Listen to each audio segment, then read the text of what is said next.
Can anyone not hear Howard? Yay, good start. We're going microphones tonight, we've decided, no microphones. So, welcome to Interchange. Thanks for joining us. This is the latest instalment in Game Changers, a series of conversations with visionaries from across a range of different industries. We explore tricks of the trade, stories of success and failure, some inside secrets, and also talk about trends and predictions for the future. A little bit of housekeeping before we start. On your chairs, if you haven't seen them already, there's a little ticket which gives you a free one-day pass to Interchange, so please use it. Toilets are outside on the right, and the bar is in the back. You should hopefully familiarise yourself with the bar. If you want another drink during, we won't get upset, please feel free. That's about it. So, firstly, my name is Howard Gray. I'm a founding partner of a management consultancy called H Bureau. We're a slightly different management consultancy because we work only with companies in the creative industries, particularly those in live entertainment. We also do a lot of educational workshops and build digital products for schools, companies and colleges. So I'm very pleased to introduce our guest this evening. I had to write down some of his accolades and background because there's quite a bit. His background ranges from art to design to education to branding to all sorts of other things, and he's sold, I believe, 500,000 albums, has been nominated or won 2 BAFTAs, I have to actually read this, 2 BAFTAs, 9 D&ADs, 4 Design Week Awards, 1 Webby, and headline stages at Glastonbury and Bestival, Big Chill, Reading, Leeds and Teen Park. Who did that? It's all true. Good. Thank goodness. So we're going to be chatting for about 45 minutes or so. As you may have guessed, we're going to be showing some stuff on the screen. And then we'll open up to questions for about 15-20 minutes or so. So, without further ado, please join me in welcoming Professor Fred Deakin.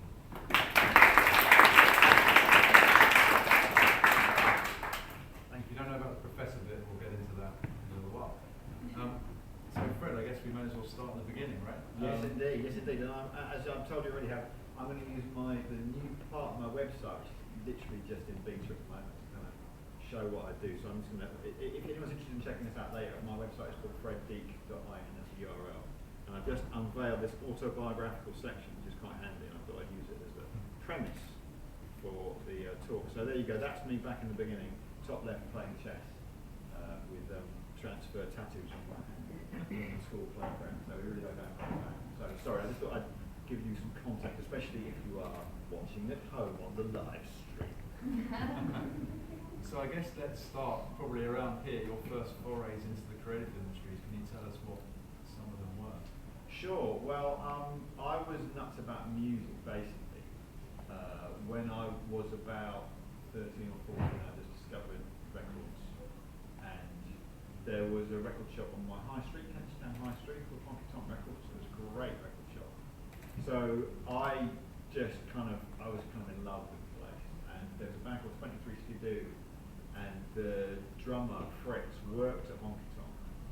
And they were gods, they were gods among men.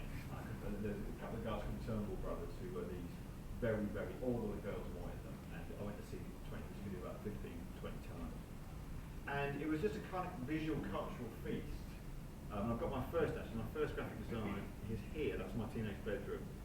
And then I used to make bootlegs of their gigs on a little Walkman with a microphone. I used to go, record every gig I could go to, and so I had to make sleeves for them because that was the kind of way I saw music as very visual. The record sleeves were sort of, I mean, there's a famous quote by Tim Gain from Stereo Lab who says, "The record's not done till the sleeve's done." He's absolutely right, I think, the visual image. So that was my first piece of graphic design. I didn't even know it was graphic design, and you can see the type at the bottom is from my mum's dot matrix laserjet. Not even laserjet, just dot matrix print, one of those really old ones. There's another one here for Orange Juice. There we go, with the same type. I had no choice of font, no drop down font. I was just trying to make an image that summed up what I thought the content was. So without even realising it, I started kind of trying to express, convey the nature of music through visuals. I did fanzine, because everyone did fanzines. I guess I sort of talked about a year ago where someone said that MySpace was very like fanzine culture because it was so wonky and you could do anything you wanted to it. It's infinitely adaptable with kind of plugins and stuff. And I think it's true. And I think that Facebook, God bless Facebook Live and all that, but I find Facebook and Twitter is that someone's gone, okay, hang on a second, let's just have all the branding and all the aesthetics and give people a little space here to play with. Whereas MySpace was much more wonky. And I think similarly, fanzines were a bit more anarchic than blogging in many ways. So for me and my friends, we all did fanzines and we all kind of went for photocopier, and that was kind of the basis of our graphic design. Our outpouring of communication was fanzine based. So that was kind of a rite of passage. And then I ended up, when I went to university, it was me in 1984, oh my God, I started running clubs. I tried to be in various bands, and I just didn't work out really. So I got into DJing. And then when I went to university in Edinburgh, I started putting my own club nights because I couldn't get the gigs that I wanted. It was like I would DJ and then someone else would have got the crowd there and they wouldn't really be into what I was doing necessarily. I wanted to do something quite specific. So I thought, okay, this is bullshit, I'm going to run my own nights.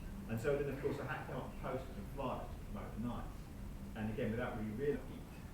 So it's kind of a Darwinian way to learn your craft. And I was doing flyers every week. I was doing a new flyer. There's a few of them listed through there, you know. So I wasn't very good at first, but slowly but surely I got a bit better. Yeah, and things have slowed down there a bit. There we go. But yeah, things kind of got slightly more improved. It's that whole kind of wax on, wax off thing. I think you've really got to find a way to make yourself do something on a regular basis so you don't even think about it. You almost transcend whether it's good or bad, because then it becomes a practice rather than a hobby.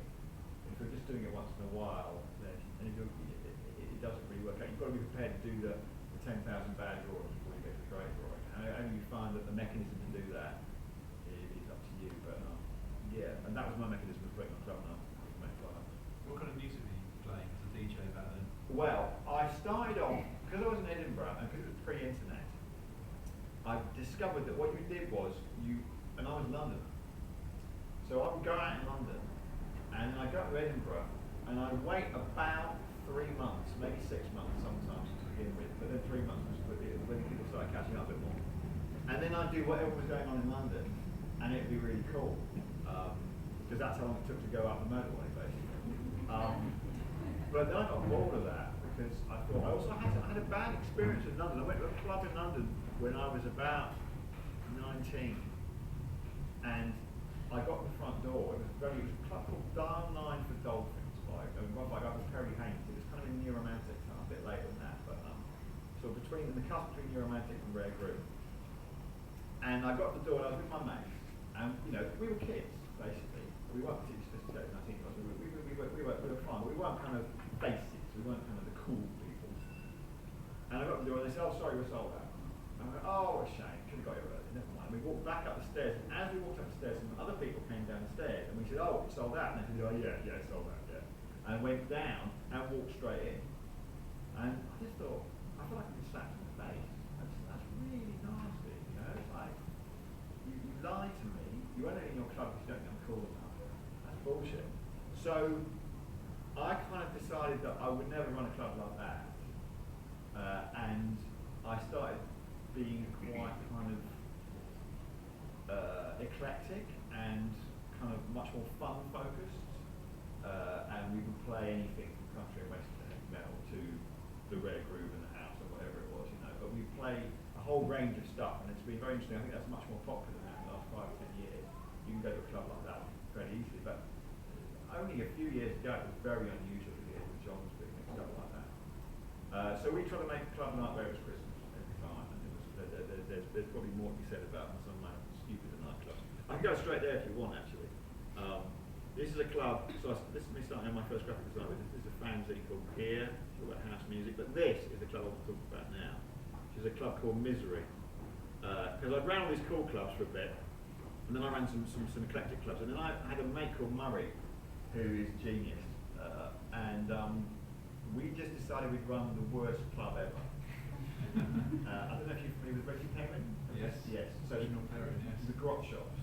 Reggie Perrin, if you haven't seen it, it's a brilliant sitcom, and Reggie Perrin gets fed up with vegan advertising and decides to kind of subvert everything. He starts a thing called Grot Shops, where he sells rubbish, and he sells really horrible homemade wine, and the guy comes and buys it and takes to his mother-in-law's house, because he hates her. It's very funny sitcom, really worth watching. So we thought we'll be the Grot Shops and clubs, and we'll run a really terrible club where you have a really bad time. And we handed out flyers that said, bring this flyer on the night and pay £1 extra to get in. And people will come along with the flyer and insist on paying £1 extra to get in. Because you find your tribe in this sort of situation. And I'll play the worst music I could find. And then we started doing theme nights. That's some of the early posters. That poster there is, both these posters are on tracing paper, because other people's posters are much better than ours. So we don't want to completely obscure them. We just want to kind of be able to see the other clubs. And then we got a mention on Pete Tom, which is very amusing. That's a fairly self-explanatory flyer there. And then we started doing theme nights. So we did Vietnam night, which is basically me on the smoke machine and Murray going, the horror, open up the phone, and lots of doors and helicopter sound effects.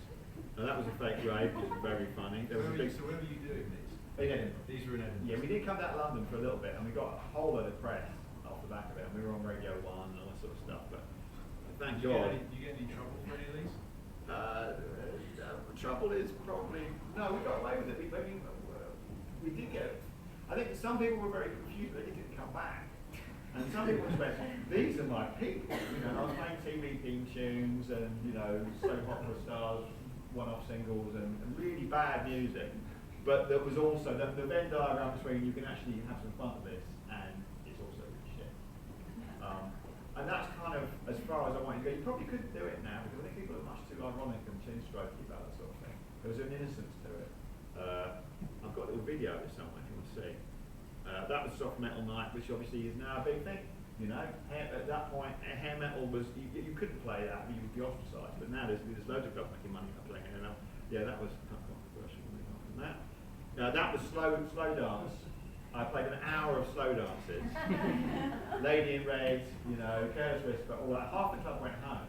But at the end of the hour, I put on a slightly up-tempo record. Everyone went, yes, thank the sweet Lord. It was like kind of the end of the war. And it was a very bonding experience. Let's see if we can play the video. This is the ultimate test. Here we go. You may not want to watch this. Who knows? We'll soon find out. We're going to grab this fine spectacle of a human being here and try and have a chat with him. What's your name? Bob Master. Bob Master. Are you a regular feature of this club? No, I just came down to knock a bit of London chuff off, hopefully. Fair enough. And what sort of things can we be expecting from you this evening? Just want to get bigger for 93. Bigger for the philosophy of big. You do realise that you've got a very unpleasant chest, don't you? Yeah. And I've spot. You've got some nipples there, which is very Really bad fixation though. That's very disappointing. T-shirt, this bloody shirt's not brand T-shirt. It's a bit like Nanda art in a way, sort of anti-club of things, anti-everything, people just using influence. Not so much anti-Roger. Well, you're a bit of a tosser, luckily you can't you all see it. So you get the idea. Why not? Just a little glitch on the website. There we go, shut up. DJ Oh, Sven. and that's the radio mix. So this is the website, it's got little musical bits on the side. Anyway, that was Misery. So yeah, that was quite fun. And I realised that this was not a career option. I don't think I can do this talk without there. There we go. Let's move back to the London picture. Much as I love running clubs, I thank God realised that wasn't necessarily a career option long term, because the kind of clubs I wanted to run weren't necessarily going to make any money or be long-term projects. So I then realised that what I was doing for the clubs in terms of creating identities and artwork and graphic design, that could be a career. So I went back to Central St Martin's and did a degree in graphic design there, which was kind of that slide. There we go. Yeah, that was when I kind of formalised my intentions on and kind of. I mean, I could have gone down. There are a lot of people who succeed in the club running business, but it was always something I wanted to do without any compromise whatsoever. And as a result, I didn't really feel like it was something that I could really monetize properly. Whereas being a graphic designer and getting into that sort of stuff felt like it was more of a proper job, basically. So that was the next stage of art school. And after art school, what happened next? Did you become a graphic designer, or did music kind of rediscover you, or you rediscovered it? Well, I never started running clubs. This was a London club, kind of London version of Misery in some ways. And then I got a job, that's me, being a junior designer at a guy called Swifty Studio. He was a big acid jazz guy in Swift, great designer. And it's probably the only job I've had, apart from this job that I have at the moment. So I managed to not have a proper job all the way. That's fun, and that's interesting. And there's something shifting here. It was a very interesting time because it was the late 90s and the internet was blowing up, and there was a real change because graphic design in the 80s and 90s was very dark and grungy and all kind of David Carson and Ray Gun and Tomato kind of glitchy stuff, and that was all great, don't get me wrong, but there was definitely a mood for change in the air, and I was kind of feeling it. And obviously my stuff was quite playful. So I worked for him for a bit and kind of learnt the ropes, and then I started you want to do that next? That's another club. I was still running clubs in Edinburgh and indeed in London, and I was discovering this kind of style. I probably am responsible for the kind of vector style. There was me and Airside, and then there was Rinsen. We were probably the first people doing it, because there was a moment when it became possible technically through Illustrator. Yeah. And then, now it's just kind of press the button. I got an email the other day saying, vectorize any image for $1.99. Send your photo here and we'll vectorize it straight back. And I went, oh my God. I'm so sorry. But yeah, back in the day, these are all screen prints from this club night in Edinburgh. And this was all relatively new. This didn't look like anything else at the time. So that was evolving, and people were getting really interested in it. So I decided to take this style and use it as a kind of, that's another club, and start a company with Alex and Nat called Airside.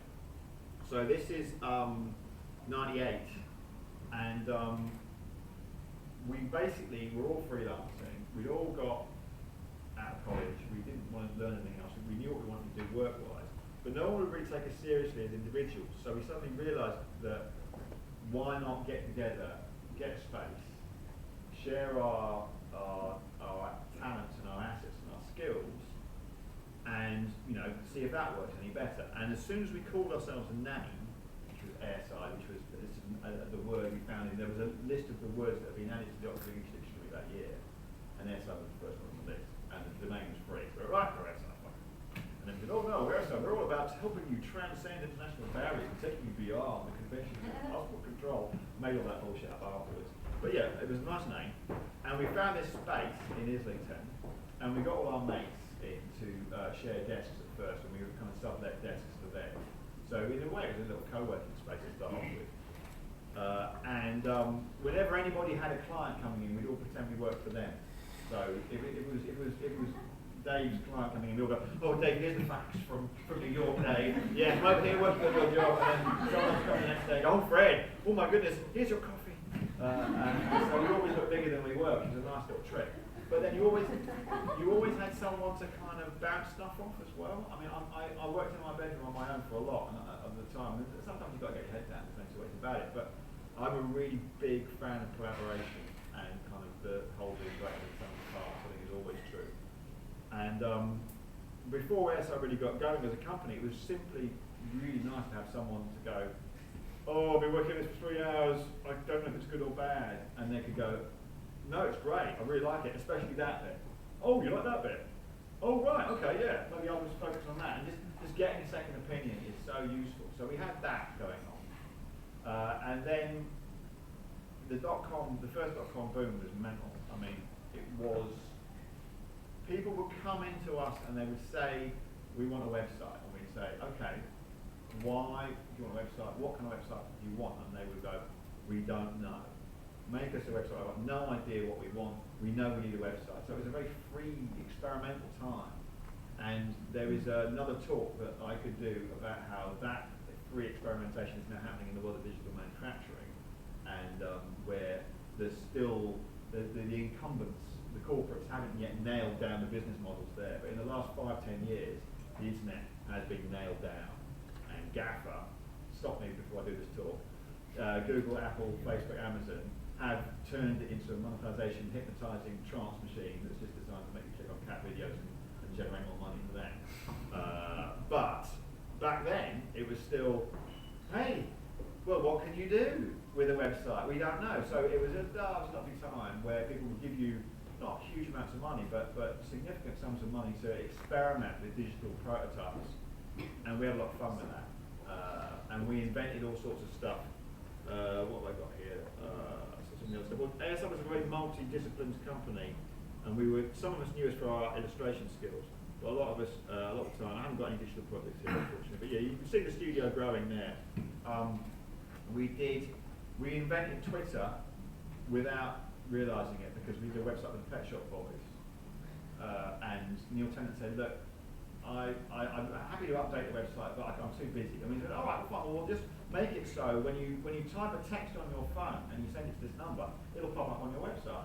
But it can't be too long, or no one will be able to read it. So and then they were texting their website every day, and it was coming up. And that functionality is the same as Twitter, except that Twitter had a business model and a vision of everyone doing that, and we just went, oh, Neil Tennant's doing that, that's great. So yeah, and we invented. We were very good at co-creation. We did this T-shirt competition, which again a company called Threadless took, or maybe they didn't take it. Maybe they just simultaneously invented it. Although I also saw them take one of our T-shirt designs and probably very close to it. I have my suspicions. But we had this thing where you could vote on which T-shirt you want. We had a T-shirt club. You could submit designs, all sorts of stuff. And we were experimenting with the nature of kind of using an audience as more than just customers, and as they co-creating with them. So we were always very strong at Airside on having our client work and having our kind of dialogue with an audience directly, and that obviously was helped by the fact that A, I was running clubs, and B, I was doing them materially, so there was definitely a precedent for that communication. But it also meant that when we did stupid stuff, like we had a project called Stitches, which was all about us finding these knitted toys and then putting them up for adoption. There was an adoption fee, so they weren't for sale, but you could adopt them. You had to apply and pay us 50 quid for the adoption fee, and then we sent you the knitted toy, but you had to give us regular photo updates of how your toy was doing in your house. And it was a really nice project, and we got a whole bunch of dialogue going there. And then we go into pitch meetings and say, look, if you want to communicate with your audience, we do this, and you could do something like that. So it was a way of prototyping interactions that were worth doing in themselves because they made Airside look good and they were lots of fun, but they were also indications that we were good at our job and we could do that for bigger clients. So I'm a big fan of kind of personal projects and kind of self-initiated projects the whole time. And all the best studios, you go in there and if they've got any brains, they let their staff play at least one day a month, not more. And Google can say they do one day a week, and I'm not sure I believe it, but yeah, I think that's a really important thing to stay fresh, because it is all about new ideas and creative ideas. It's why creativity is so important in this day and age, because nobody knows, again I'm going into another talk here, but nobody knows. If anyone tells you they know what the digital world will look like in 6 months' time, they are a liar, and you can disregard anything else they say. Because the only thing you know for sure is that we've got no idea where we're going. The pace of change is so fast. Google Glass is dead. It's gone. And you would have bet a fairly large amount of money couple of years ago that everyone was wearing Google glasses, and now you can be certain that you'll never see a pair of Google glasses in the street ever again in your life, unless it's been worn to a revival of club misery. So instead, what we can be sure about is that, why not? Instead, what you can be sure about is that innovation and disruption and creativity is the most important asset that we have, because we have to innovate so quickly. That means that the companies and the studios and individuals that are constantly flexing that disruption muscle are going to be the winners at the end of the day. I hope that's the time. Do you think a lot of agencies now are making a better job of that than they did 5, 10, 15 years ago? I know it's still a challenge balancing product and side projects with the client. Yeah, I think they are. Yeah, I think that the smaller studios. I mean, I've got my favourites. It's easier for smaller studios. Certainly, the advertising studios know that that's where it's going. I think institutions find it harder. I think that's the real challenge. To be, I mean, agile is a fairly horrible word, but at the same time, it's a good description. It's a cliche for a reason, and it's the smaller you are, the easier it is to be agile. So the really smart people are going, let's empower small subsections of our organisation to do the agile thing, because the whole company can't do it, and then we'll harvest the good stuff that comes off it. And the best and most bizarre example of that, in many ways, is Gov.uk, which the Government Digital Services created. The coalition government did an amazingly good thing. I'm still flabbergasted by this.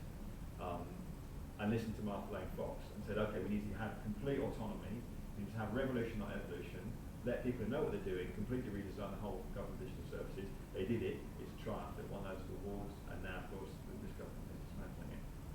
Another talk. Let's change track for just a second. You mentioned it very briefly. We're going to go back into music and talk about the Energy. Yes. So you're going to tell us how that came about? Hang on. Right, there we go. Bang on, kid. So, lemon jelly. So I was buying a lot of vinyl. I still do buy a lot of vinyl. I cannot walk past a shouting shop still to this day without going in and having a rummage through the vinyl.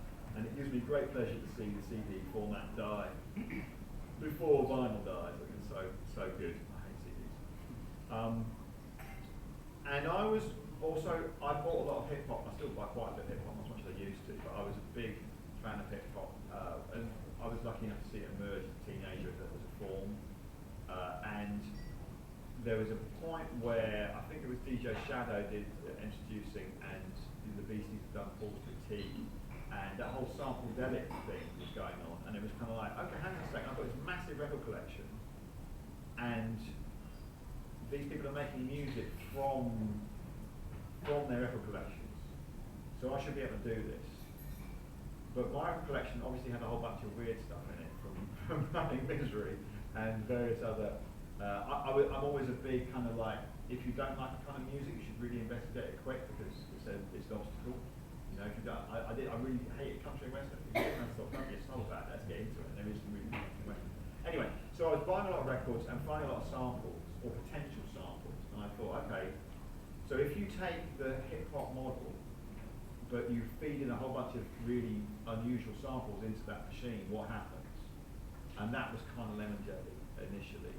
And I was very lucky to be working with Nick Franklin, who is a complete master of the studio. I'm not the studio guy.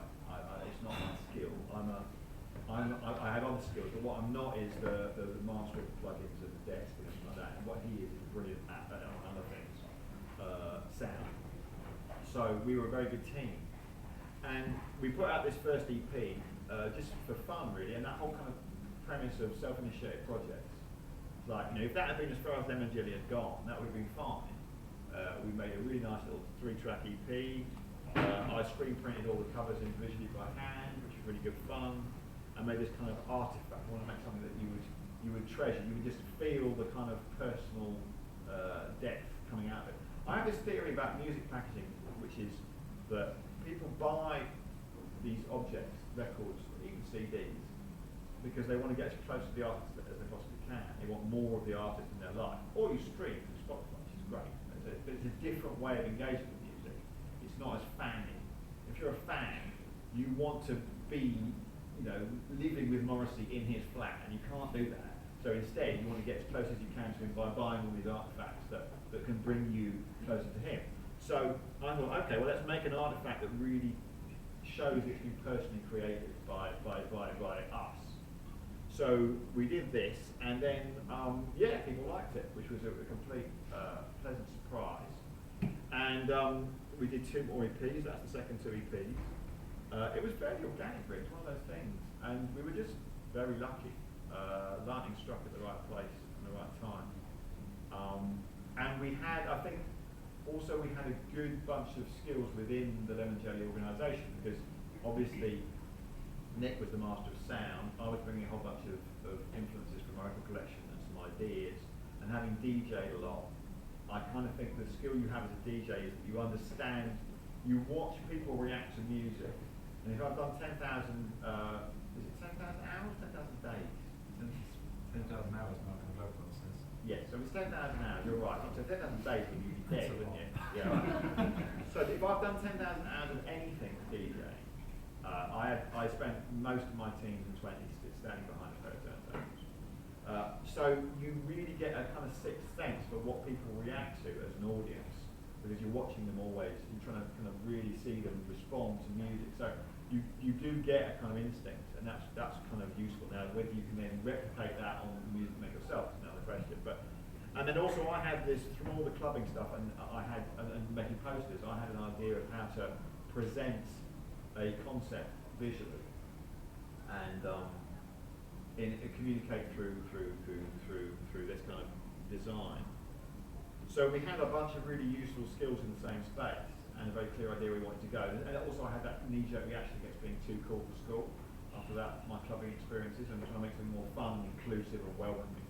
So that was the kind of ethos behind Lemon Jelly, and then we just ran with it really. We had this notion of kind of using speech samples as a kind of trademark of what we did, and it proved a really useful kind of calling card. It kind of, I think you know a Lemon Jelly record when you hear it, because it's got those kind of tropes. It's got the loops, it's got the kind of cheerful sample melodies, and then it's usually got a quirky speech sample, and that kind of, being able to know what something is when you hear it is really useful. I like instrumental music, and I've made some instrumental albums, but you have to be very, very strong as an instrumentalist in order to be able to be recognisable instantly.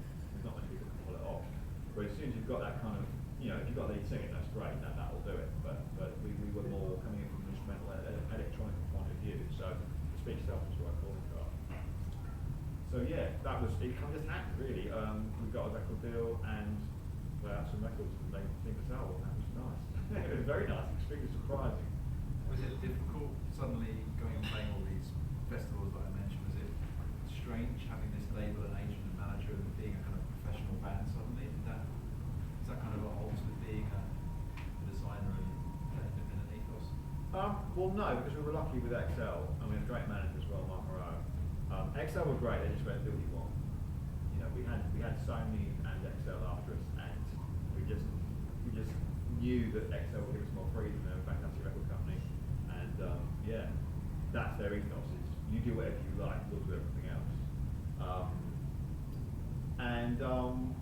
It was different, and I'm not sure. Me and Nick were both in our 30s when it happened, and I think when you're in your 20s, going on a tour bus for a month is a very much more enjoyable experience. I was at the stage where I quite liked my bed and hotels and stuff, but we still have fun. That's always about it. And but I don't think I'm cut out for touring, to be frank. Having said that, the live shows are really interesting because there's something. Obviously, there's a whole kind of. It's interesting. Now I'm teaching. I'm teaching half time. I'm still doing other stuff, but there's a real similarity between standing in front of a club audience as a DJ, standing in front of a gig audience as a performer, and standing in front of a classroom audience as a teacher. And they're very similar skills, and I didn't expect that at all. But there is something about engaging a crowd, making sure that you've got as many of them on board as possible. Good timing, very good timing, sir. I'm clearly not engaging you enough. I must project more. I have to rewind that concept. There's all sorts of different ways it's a similar skill. But yeah, it was fun, you know. And I spent my teenage years buying records and reading NME and kind of being in love with music. And something to be among those people and be one of them was incredible. There's a story that I tell. It became normal and a pain in the arse over a period of time, and that was a shame. But our first single got in the charts at number 34, and I was over the moon. Like, oh my God, we're at number 34. This is incredible. And our last single went in the chart at number 34, and we were all going, fuck,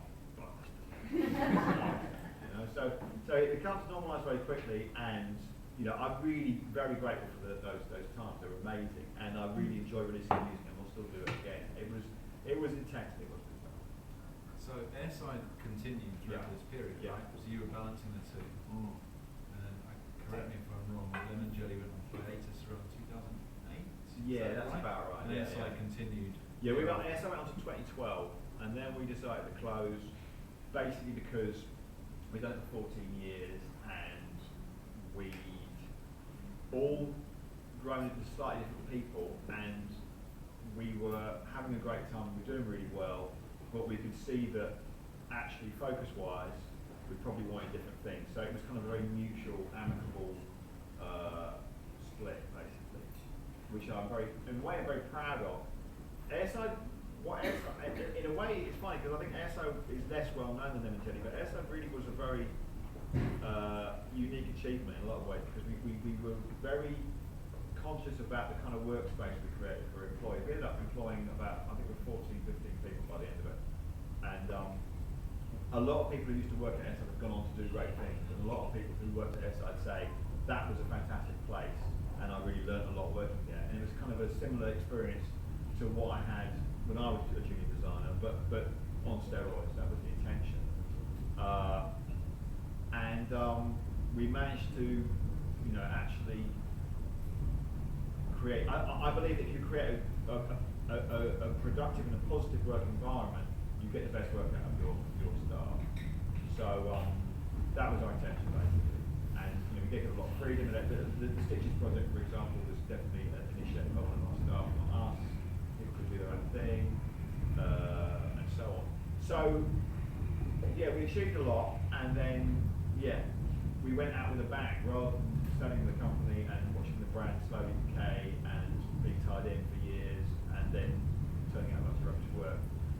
And it doesn't have to be like that. Don't get me wrong. Lots of people sell their company successfully or whatever. We just thought we'd have a big party and with a big bash, like burn the company and have a nice bonfire and all their hands around it. A few people were leaving at a certain point, and it was when we came to rehire, we realised that the three of us were starting to do different things. So we thought, hooray, let's just celebrate that and go off and do something. They should do a misery party as the last one. We probably should have done. No, we didn't. It was a Fury party. It was a Fury with the club I did in London. That was kind of like this with the wheel. We had a wheel with 12 musical categories on it, and that was country and western on one bit and Gabba on the other bit or whatever. And every half an hour we'd spin the wheel and I'd have to play whatever came up. So we did an Instant Fury party. So the set kind of like that. Yeah. It goes up. Now sometimes you get hardcore rave and it's like 10:30. People coming through the door, and then you get good old British comedy. I think was one of the categories, and we had to play Max Miller at Morgan White and things like that. And it's 2 in the morning, the crowd is totally peaking, and you're putting, bring me sunshine. So I've got stupid club ideas today. I've got a few more up my sleeve, but hey, probably best I never got to do them. So after Airside, it's 2012. That transition. Yeah. I speak to a lot of people who have finished projects, companies, whatever, where they've sold it, or they've stacked it and failed, whatever it is. Yeah. That transition is often quite difficult. Yes. How was yours moving out of Airside into whatever came next? Oh, it's a very good question. It was difficult, I'll be honest with you, because I went from a situation where I was one of 3 bosses of we were a decent sized company, we won all these awards, and there was an infrastructure to support it. So if I wanted to do something, I would have some people to play with. And then I had about a year of going, so what is it that I want to actually do now? And I'd released a couple of albums, solo albums that have been really fun. I'm very proud of, but I haven't really done much. And I just didn't really know where I was going. And you've got to kind of keep the faith in that period of time. Because I spent a big chunk chunk of time after I graduated with no idea what I wanted to do either. And I tried to do a lot of different things. I mean, I'm showing you the edited highlights here. This is all the stuff that worked. There was a whole bunch of stuff that didn't work. And I suddenly thought, well, I'm back to the beginning again. You know, I'm back at square one. Sure, I did all this stuff, but I'm not doing it anymore. So what do you do? And I think, fortunately, I had a bit of experience and kind of just went with it.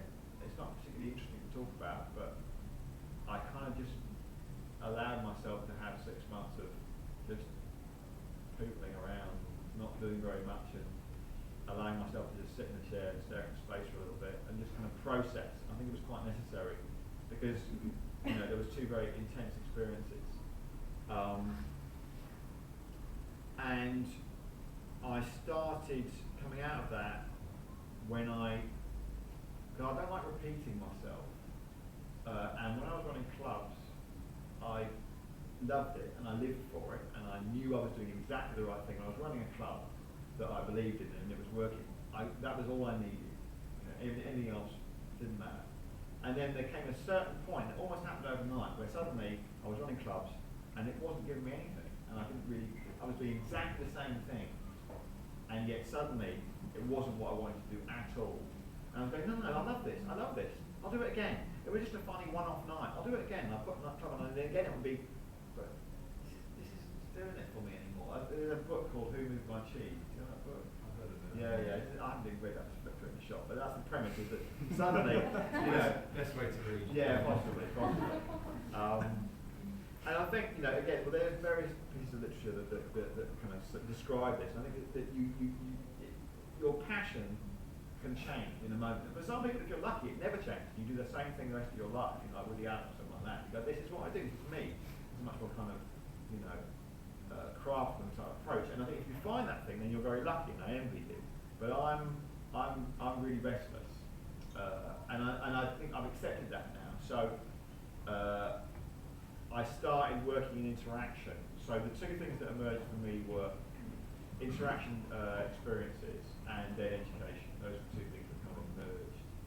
And so I did a few interaction pieces that were really good fun, and it was kind of like taking all my skills like visuals and music and engagement, because when you put a club on, especially a club like Misery, you're thinking about how people operate, how they run through the maze, as it were. You have to create stuff that they can do on their own terms. And again, this has exploded in the last 5-10 years with people like Punch Drunk and Shunt, creating these immersive, engaging interaction experiences. But that didn't exist 10-15 years ago. The stuff that I've been doing has been more digital, been more kind of interaction based. I did this installation. I won't play the video now, but that's the installation. Maybe I will play a little bit actually, if you're up for it.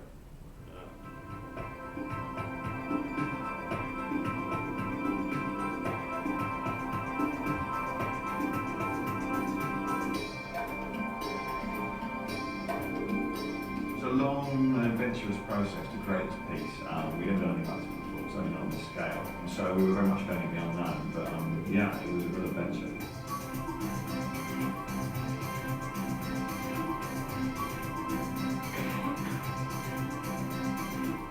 The GASA approached us because they had this game exhibition. To Comes from Other Planets for me is something that really ties this together the most closely, because the playfulness of your body and moving in it is what creates the musical patterns and allows people that are playing together to collaborate to mix their own music physically, but through discovery.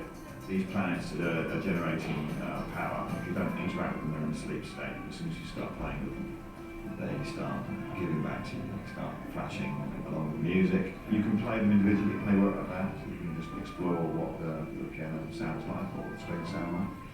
Or you can play the drums or the bass together and start combining other elements. And when you do that, the piece gives you more visuals. Triggering music in a real world space in a new way, in an interactive way, is something we want to play with. Brit started coming around though and his had 3 times, and we just sit down and decide. Master thought up the Misery idea. Sorry, there's a clip. So you get the idea. It's a kind of it's music, visuals, and interaction, but delivered in a digital way. One of my things about digital is going beyond the screen, because I think you know, we're all kind of hypnotised by these devices. It's quite, you know, there's a time to sit and look at your screen, but it's kind of, it turns you off a little bit, I think, as a human being. Everyone talks about screen detox, digital detox these days. So that was trying to create a digital experience that didn't rely on screens. It's all projections, but it's projections onto 3D sculptures with projection mapping technology. So the visuals don't look like screens. They're as disguised as they possibly can, but it's still, and the functionality is basically like Candy Crush. It's not complicated. It's stand here and get this piece of content. It's not difficult, but because it's in a physical space, it feels much more profound. So we've got about 10 minutes or so, I think, before we open it up. I guess now feels like a good time to start talking about UAL. Okay, yes, So education. The other thing that emerged from your period of reflection, I suppose, Yes. staring into space. Can you tell us a little bit about how that came about and what your role is there? Sure. Okay, so through Airside mainly, I think, I really felt that we kind of nurtured our workforce and we developed a kind of way of philosophy. And I didn't feel that, I did a degree at St. Minds, and without being too political, I had a great time and I learned a lot. I don't think it necessarily equipped me brilliantly for industry. And I think that can be a merit if you want to go into education and kind of have that type of experiment. But in a post-fees academic environment, I think that, and especially in a time where innovation, as I said already, is so crucial moving forward, I felt that there was an opportunity for arts education to get its hands a bit more dirty in that arena and to kind of find a way to empower its students to really create a new digital reality, because tomorrow's arts graduates are going to be shaping the internet, or if they aren't, then GAFA will be shaping the internet. So that's the kind of battle we're looking at the moment, is that creativity I was talking about at the beginning of Airside, when no one knew what the internet was. That's the battle, that's the barricades for me, is young people who understand this medium. And I'm not a digital native. I have the strength of knowing the world before the internet and the world after the internet. But I don't, I'm not the social media guru. I don't live online. And the people that do should be shaping their own experience. That's my personal feeling. At the moment they're not, I would argue. They're being manipulated. No more of that at the moment before I get myself in trouble. But so empowering them to do that, I thought was really important. And when the job came up at UAL, I basically went to them and said, look, I want to run a workshop that gets students to understand that A, they have an immense amount of power with the knowledge that they have as young people who are kind of the owners of this digital world, because it is their world, it's not my world. As I say, I'm an observer, but they're really engaging with it. But that also encourages them to collaborate in the way that I did with my peers at Airside, and be confident to create in a digital space, and specifically to do that to make social enterprise and positive change projects. I could show you on the video that demonstrates what I've been doing. It might be easier than me talking about it. Should I do that? Sure, yeah. Okay, let's go. All right, here we go. This one is, how long is it? I don't know. Let's just play. Oh, 3 minutes. There we go. So this one.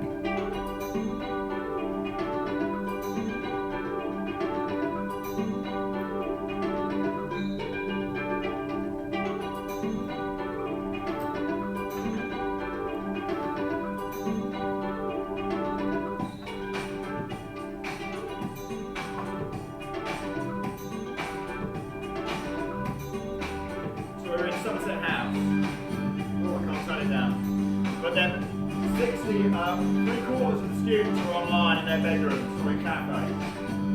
So it was a kind of blended environment. That guy's doing it on the bus.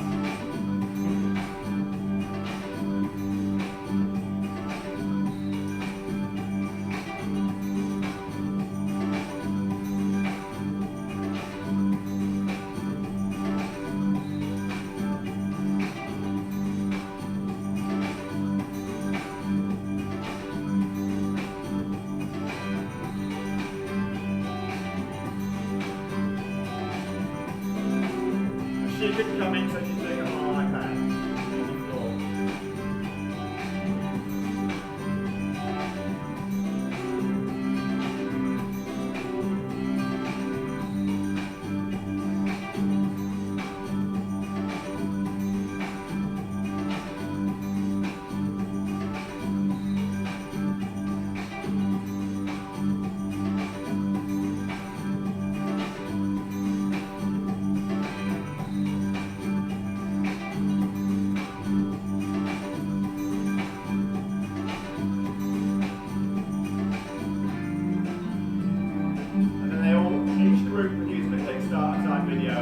project, 2-week workshop. And we had a big party and investors came, and one of them got taken on actually out of the 13 projects. One of them is now still got funding and still running.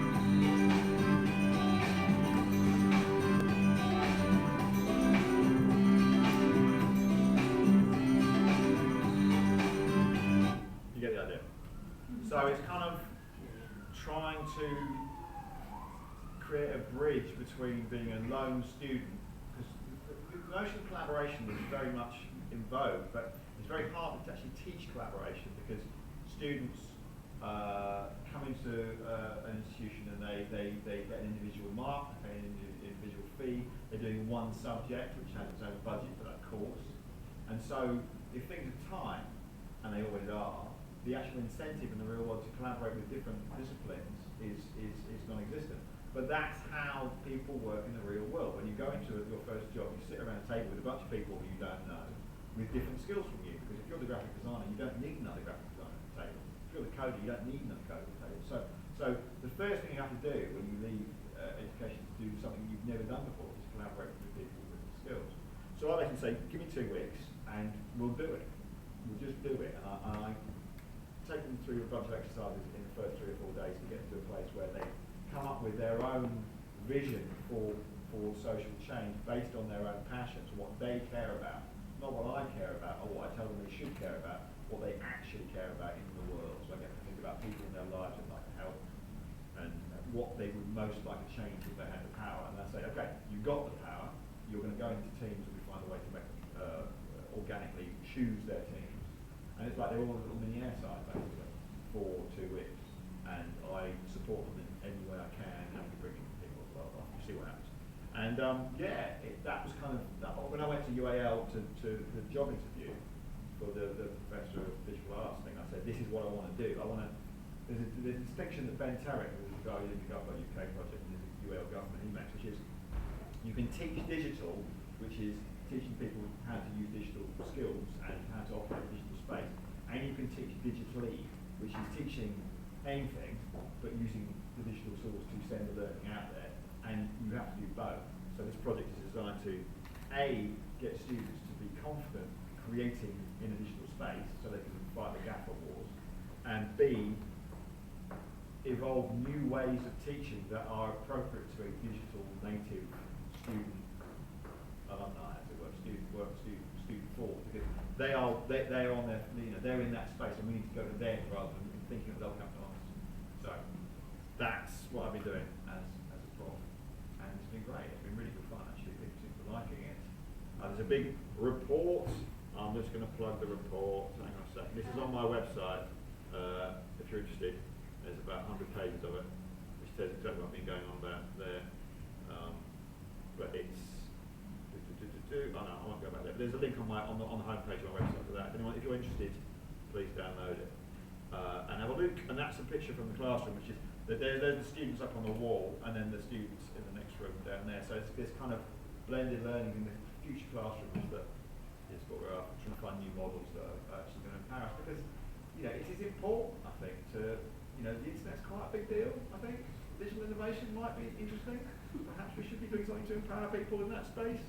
Or perhaps you don't think so, Victoria, let's just stop and saying things like that, Fred. But yes, I think it's important. I think, because apart from anything else, again, there's a whole lot of talk about how the internet is a cultural Trojan horse, and at the moment that culture is America. And I've got nothing wrong with American culture. I'm a big fan of America. Hooray, hooray, hooray. But it would be nice if it was a bit more international, possibly. And that's going to happen if people from all countries, all over the place, are empowered to create their own digital worlds. And we're doing this hopefully in Argentina, talking to South Africa and India about doing one live with London students and them as well, where we really get an international conversation going. Anyway, sorry, enough plugging. I feel like we can talk about that Airside, Lemon Jelly for another hour each easily, but we've only got a couple of minutes. So I'm going to ask you three or four really quick ones. Okay. And we'll open up. All right, I'll answer them quickly also. Can you tell us either the best or worst work you've ever done? Oh, that's a very good question. Oh, the best or worst work I've ever done, that's horrible. People seem to like Lost Horizons sleeve. I think I'm just about to reprint the poster, so I'm not about that. I guess for me, there was a club that I ran in Edinburgh called Wildlife, and there's something beautiful. I mean, I did a lot of DJing when the Lemon Jelly does. I did a lot of sort of superstar DJing where they fly you in and you just party and you get paid lots of money and it's great.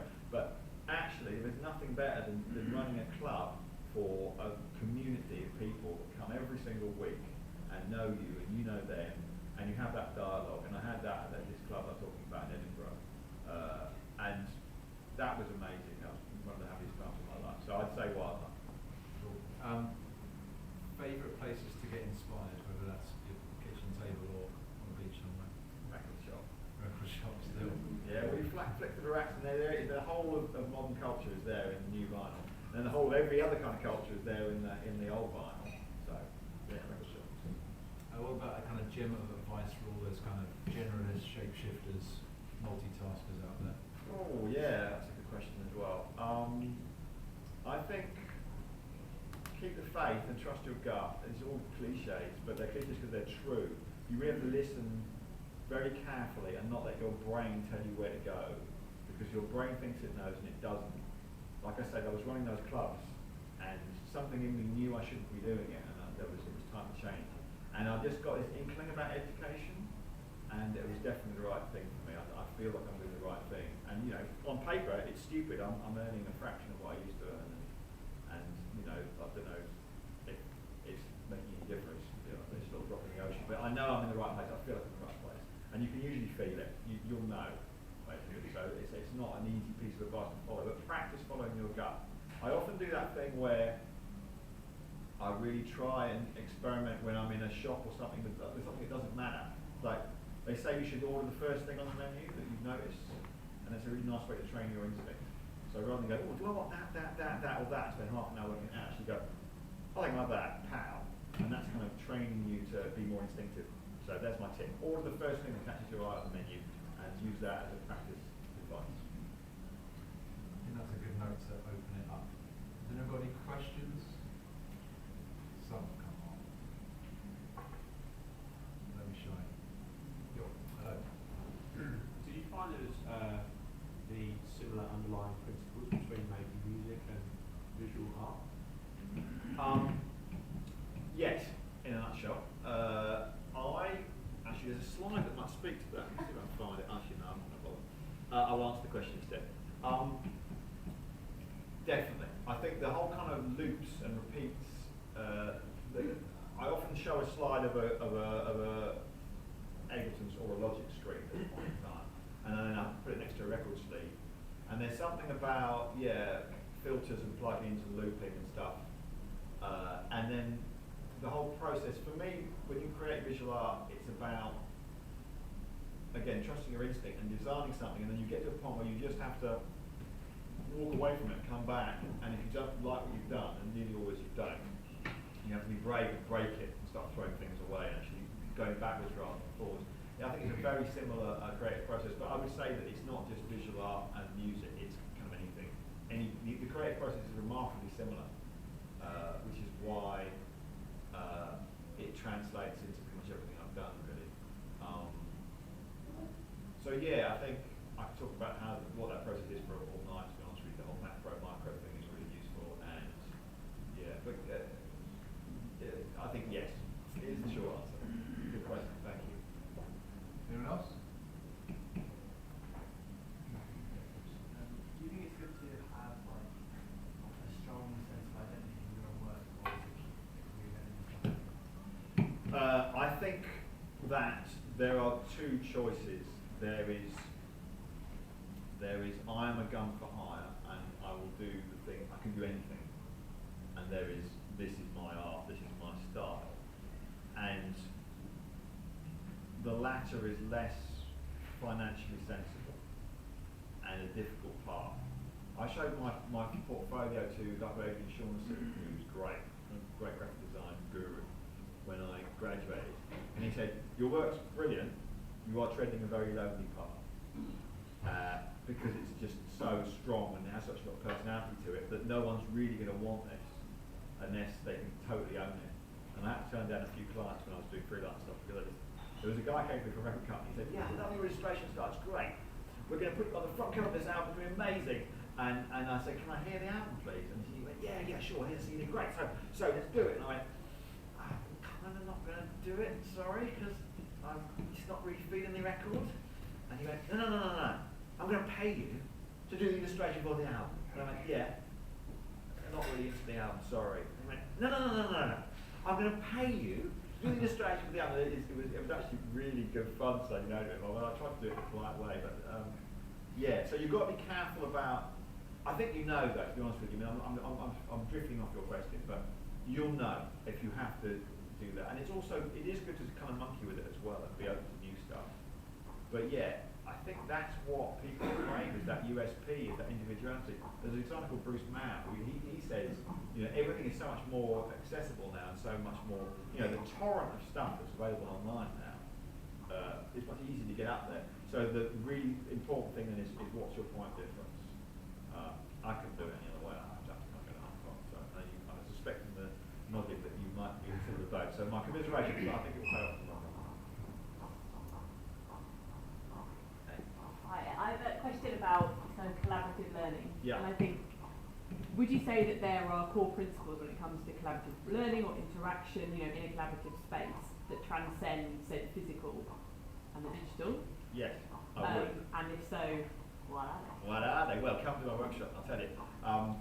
There are certain ways to. One of the problems with collaboration is people go, "Okay, we need to collaborate. Go on then. You, go into that room and collaborate." Ain't gonna happen. There are definite core principles to collaboration, and taking people through that little mouse maze to a place where they can collaborate well is what I do in the first 2 days of the workshop. And it's fairly obvious stuff, like getting people to actively listen to each other rather than listen to intent to reply, with intent to reply. Establishing a flat hierarchy, getting people to trust each other in a fundamental way, because when you ask people to collaborate, what you're really saying is you need to trust everyone else, they're not going to let you down and make you look stupid. You need to be able to show your half-finished work that isn't polished and say, "What do you think of my work?" and then not go, "That's absolute shit and you're an idiot," because that's not necessarily a given to have that level of trust in a space. So establishing that stuff is really important. And then, there's another kind of more practical stuff. But yeah, it's amazing how it transcends practice and discipline. I run this workshop for the whole of UAL. We've had every single college get involved. And there was, for the first one, I thought I'll start with an easy one. So I did all the graphic designers and the interaction designers, and I've got some product designers. And then there were the fine artists, and there were the fashion people. And I didn't get any of those in the first workshop. So I just thought, I don't know anything about fashion. And all those fine artists are going to rip me to pieces because I'm so commercial. But then I let them in, and actually, it turns out that, hey, who would have thought it, that the same principles work for a fashion audience. And the fine artists go, "Wow, this is brilliant, all this practical stuff, we love it." And they're really, really good at that side of things as well. So yeah, it seems that the principles of collaboration do transcend boundaries and disciplines really quite profoundly. And as I said, it's all one process, basically. So yeah, thank you. Great question. Let's go right at the back in the middle. We're talking about the GAF awards. Yeah. And I mean, like, Google's homepage doing that 90% of people a lot of us can see this just based on criminals and things like that.